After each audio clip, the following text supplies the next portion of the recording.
Hi everyone, in this video I will teach you how to create heavy attack animation. We'll use Goliath rig from Evolved Game and you'll be able to apply this technique in your next boss animations. So as always, I started by recording myself as a reference.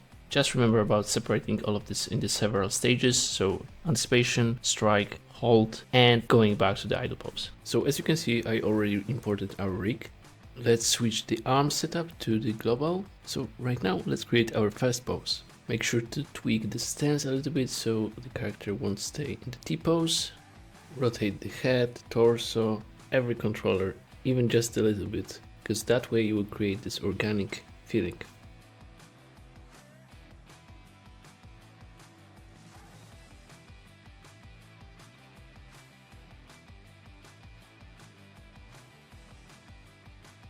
Okay, let's shift the weight a little bit so it's no longer symmetrical.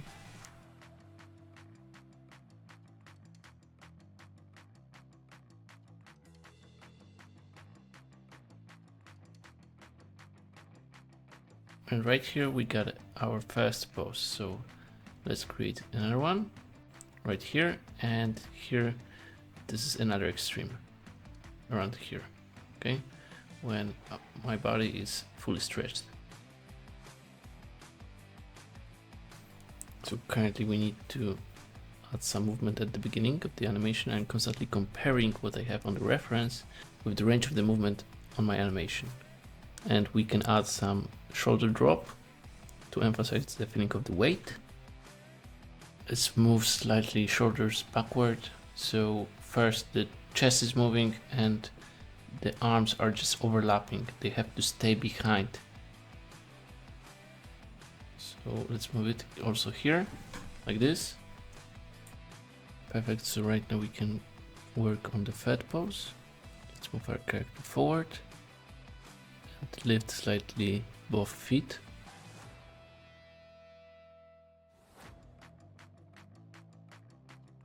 Let's bring both arms upward to match the reference. Yeah, something similar. Remember, rotate in 3 axes, just the upper arm. Elbow can only rotate within 1 axis.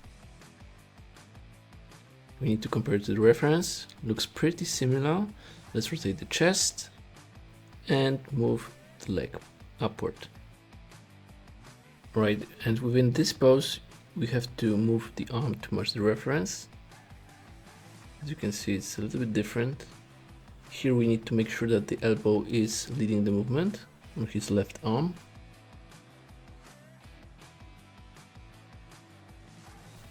Let's create a weight shift to the left side.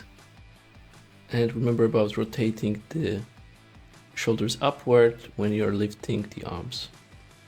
Alright, let's jump into another pose. As you can see on the reference, the character is much further and it's rotated forward on the torso. Okay, so let's try to match the reference as close as possible.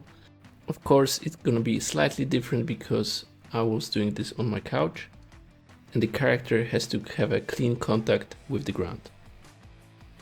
Remember about creating nice fist pose for the moment of the hit.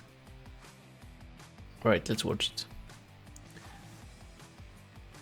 Okay, and let's jump into another pose, and in here we need our character to already reach the floor with the second arm. It's really important to not do it simultaneously and maybe add a small breakdown so not everything is happening at the same exact frame or pose.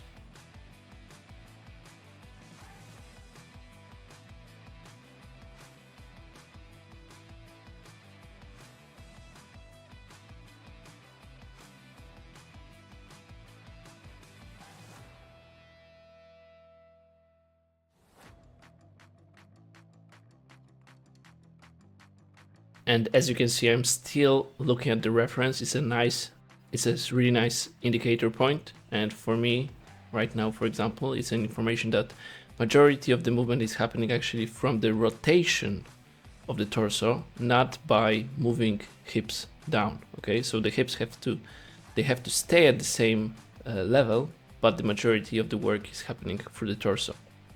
Alright, and here I decided to make the rest of the poses by myself, so simple blocking. Okay, just like we did at the beginning.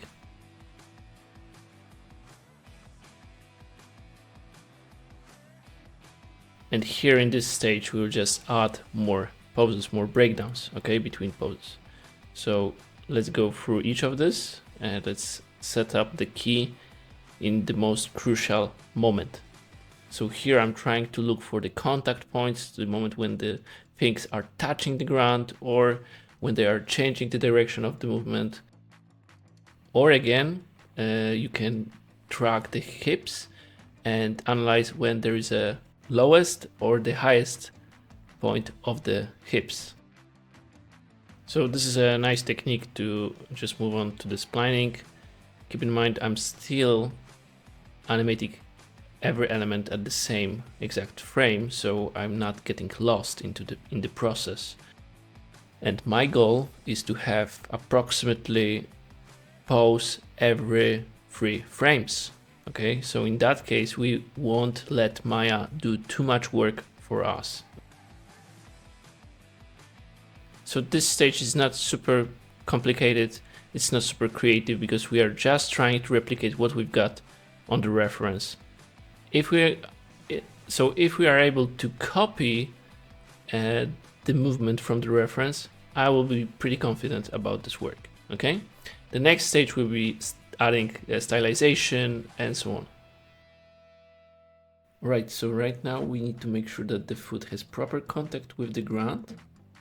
So if you're crafting an attack animation, it's really crucial get to the character in the proper position first, with the legs especially, and then make a strike.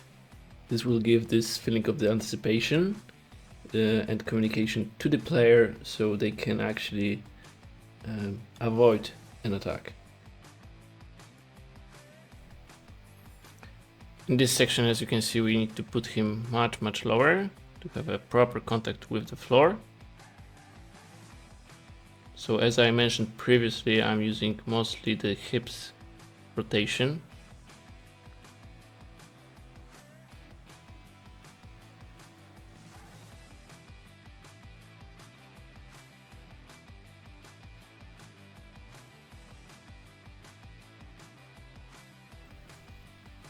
Okay, so we have a proper pose right now with both hands on the floor. It's great. Looks good, looks good. And let's work on that pose and let's find out how he stays on that position. So we need to make sure that these arms are not sliding, they are staying at the same, almost the same, like a spot. Okay, even though hips might move and the chest, but the fists have to remain on the same spot.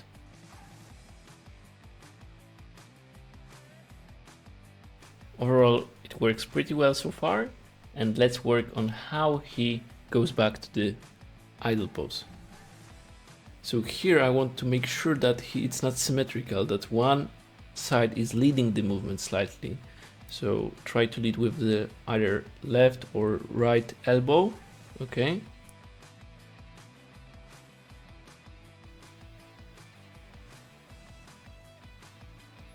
And here, let's exaggerate the weight shift to showcase the weight a little bit more. And rotate the chest, exactly.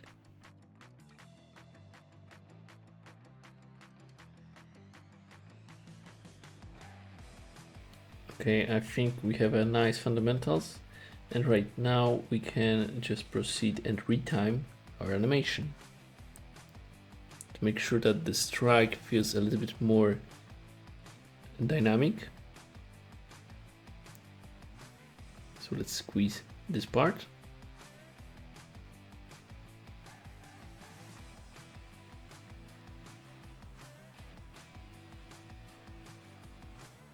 We have small hold before the strike, as you can see. Hold and then strike. Hold, strike, exactly.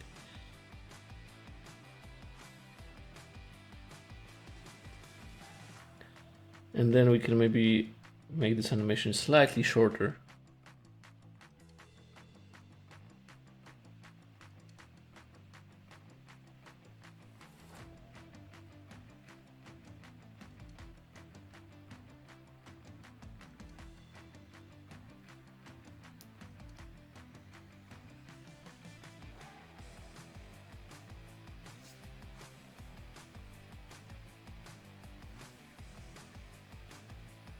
Okay, so right now let's go to the graph editor and let's clean up some stuff.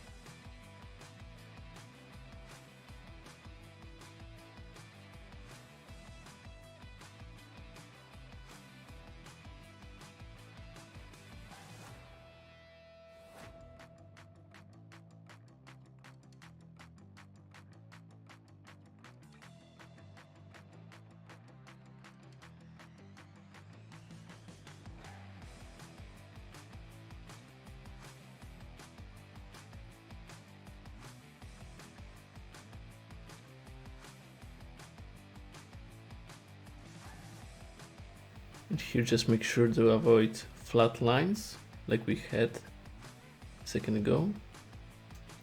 In general, we want to always have something, some up and down movement on the curve.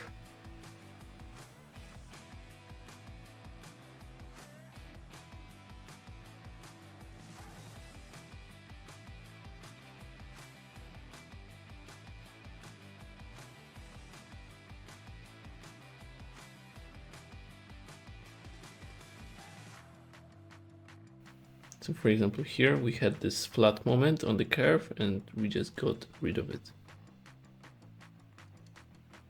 Okay, this is pretty ugly, as you can see. We can make this part slightly softer. And there is again a flat area, so let's fix it.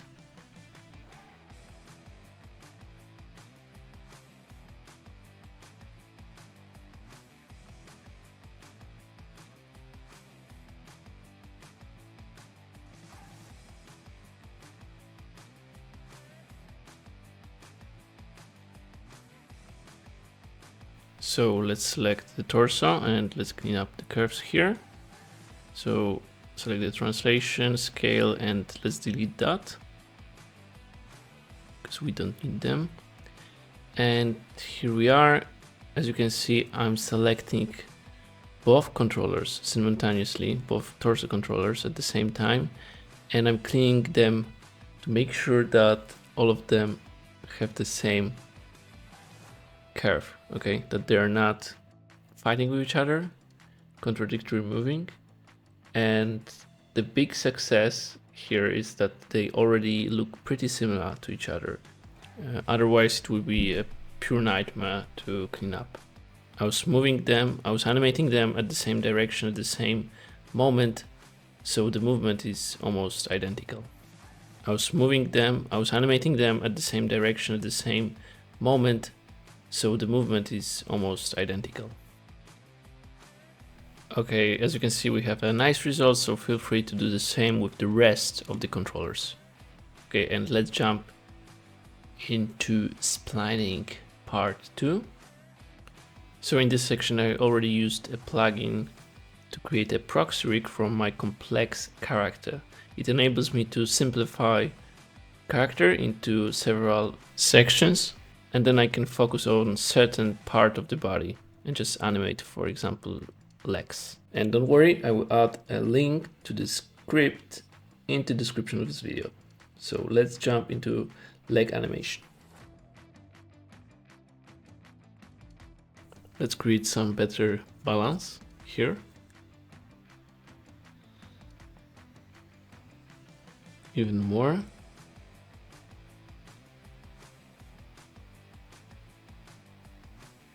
And here let's rotate the hips. make it lower so we can avoid some popping.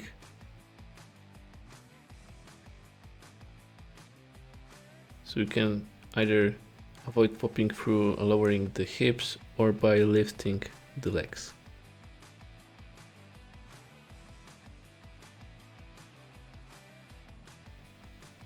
Here in this moment we need to push the left foot forward a little bit earlier so it catches the weight before the hips arrive. So here we have a small hold and then leg has to catch the weight. Here you can add some small overlap to the toes. Alright, and let's polish the trajectory of the hips. So usually I use the motion trail for that. Just make sure to check your animation through every angle.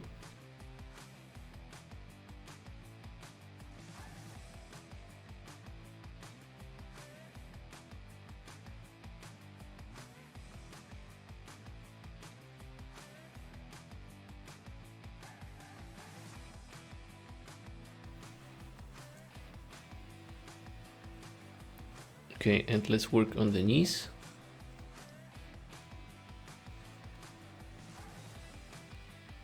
Here, let's try to fix the popping.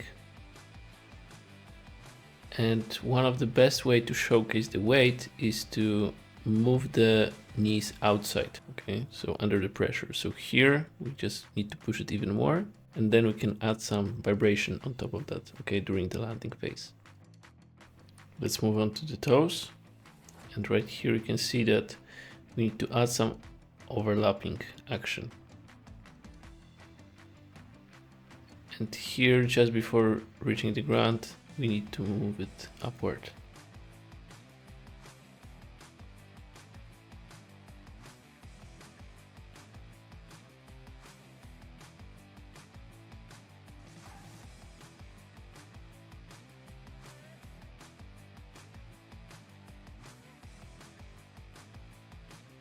Then here we would like to showcase the pressure by spreading the toes, okay, like that. So here, make them closer, just before touching the ground, and then spread them. Okay, let's clean up the curves quickly.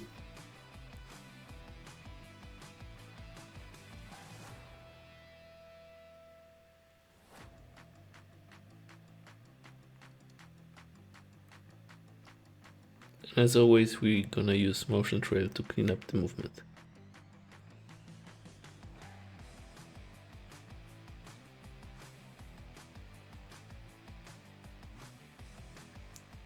We're aiming at simple, nice arc and then straight line just before touching the ground. And let's go back to the graph editor. It's really about going back and forward between graph editor and motion trail to achieve this nice trajectory. And here as well, I think we just need, it's just too simple, it's too straight. We need to get some arc movement.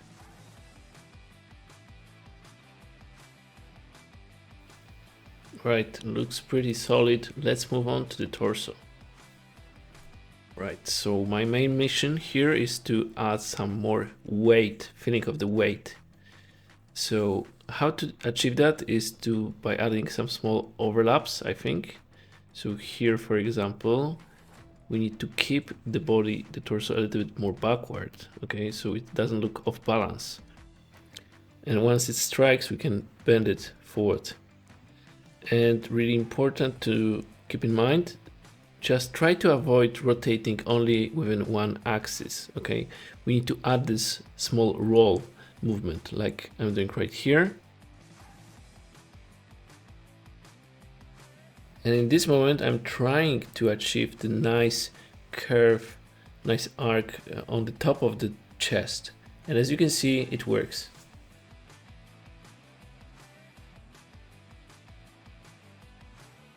Let's polish that in the graph editor.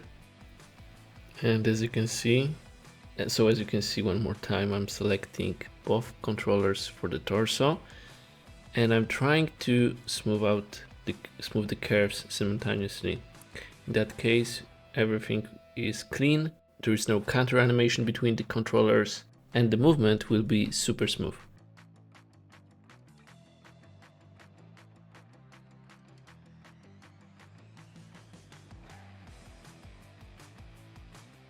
Perfect, so right now we can start working on the arms. So in order to showcase the weight, we need to add some overlapping action at the beginning.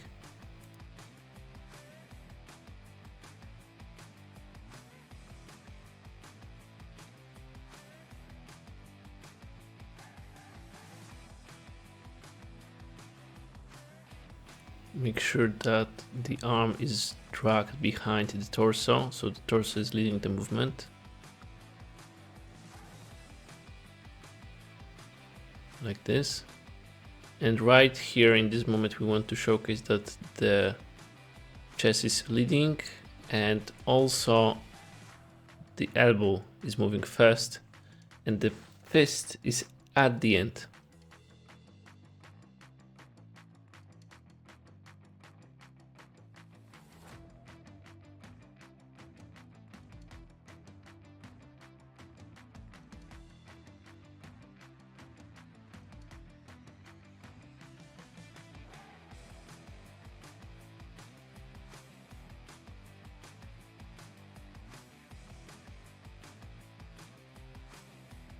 If we keep the elbow closer to the body, it's gonna add this feeling of the weight, that the arm weighs something.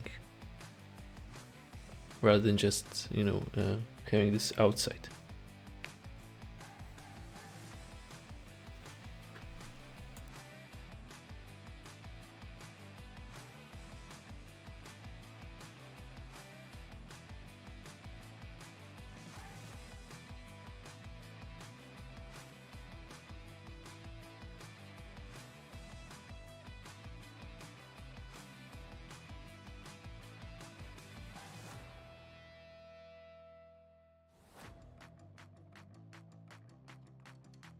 Here we need to make sure that the arm is not hitting the invisible wall, that it actually overlaps here smoothly. So we need to track the spacing. And let's just polish it in the graph editor. And the next quick step will be just animating the shoulders. So right here we just need to make sure that they're following the arm movement, and once they're hitting the ground, I want to showcase some vibration, some jiggles, and that will increase this feeling of the fleshiness, okay, that organic feeling.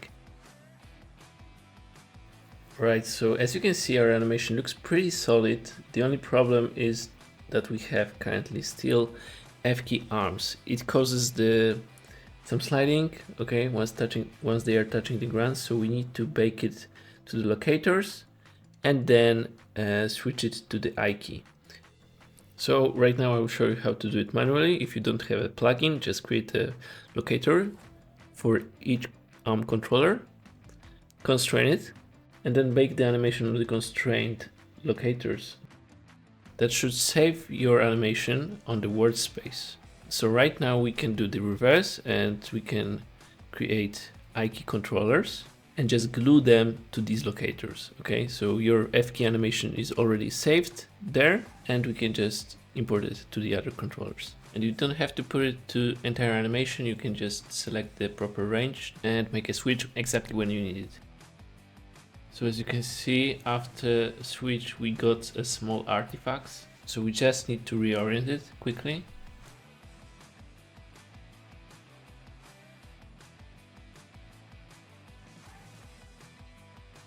Unfortunately, it's a gimbal lock causing the problem, so let's go to the graph editor. Yeah, and we have to just manually, frame by frame, sometimes tweak it. Okay, it works right now, very good. And let's bake it so we can tweak it in graph editor.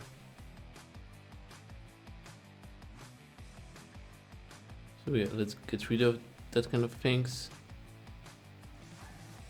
And this transition could be slightly softer.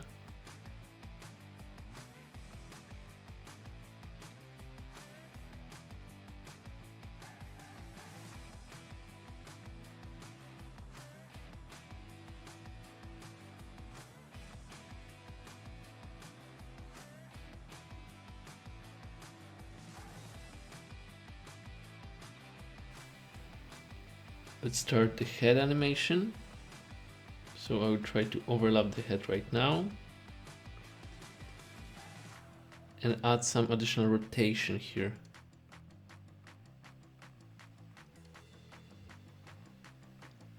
So it's constantly rotating, okay, not moving only up and down. And here probably we would like to see some small jiggle, okay, on the head, reacting to the torso movement.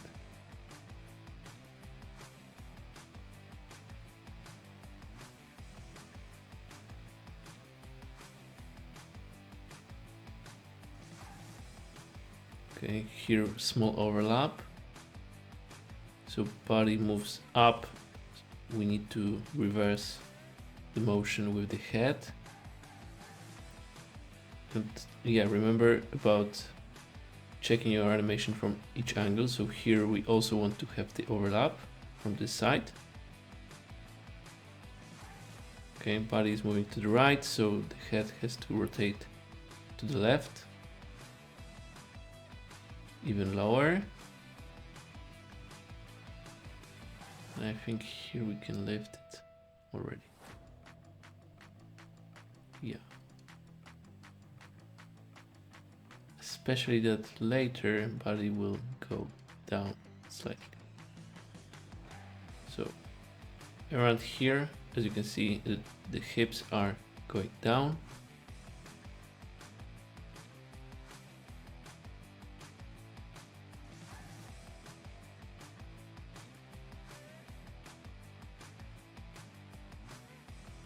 And right now hips are going up.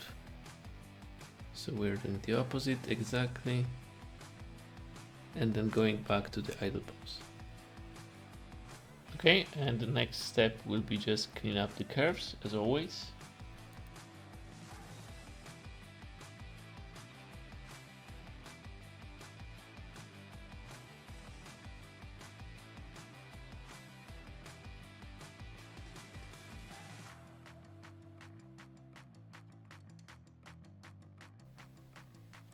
Right here we need to do some polishing step. So adding some small up and down, like a jitter on the fists. The next step would be adding also jitters on the elbows.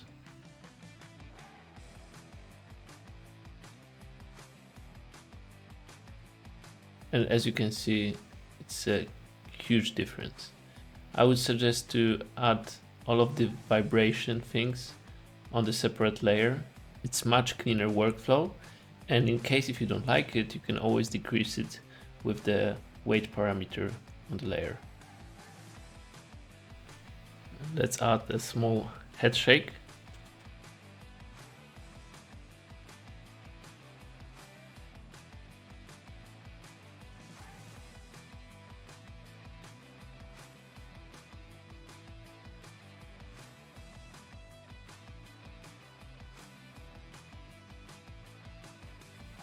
Right, and here I will try to push some of the poses for the head.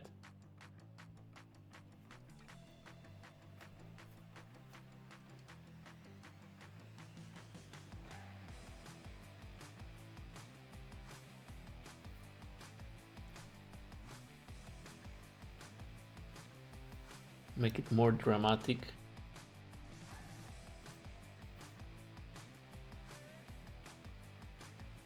And let's animate the jaw. And as you can see, it's adding this fleshiness. Don't be shy with it. You can also the side rotation.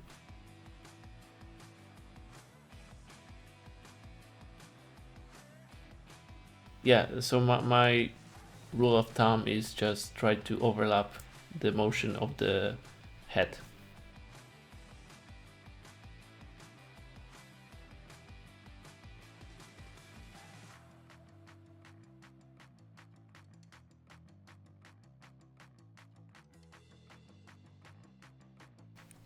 And at the end, I also animated the tail, although I didn't record it.